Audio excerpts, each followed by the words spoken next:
We're going to make sunflower cake. So I have all of my ingredients and all of my tools.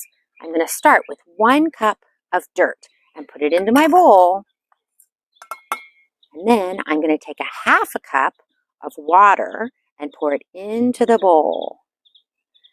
This is the fun part. I'm going to take my spoon, stir until I get a nice thick mud. Now I need 10 sunflower petals. The recipe calls for 12, but I'm going to hold 2 aside for garnish later. So let's go ahead and go 1, 2, 3, 4, 5, 6, 7, 8, 9, 10, 11, and 12. But I'm going to hold those later for garnish. Now I'm going to stir them in. Sunflower cake sounds delicious. Next, I'm going to go ahead and take my cookie cutter and scoop or spoon this mixture into the cookie cutter.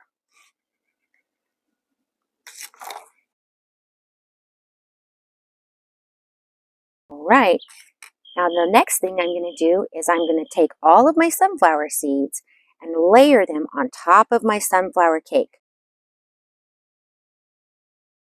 There you go. And then we're going to garnish with our 2 reserved sunflower petals. And we can put those 1 here and 1 here. And now you have sunflower cake.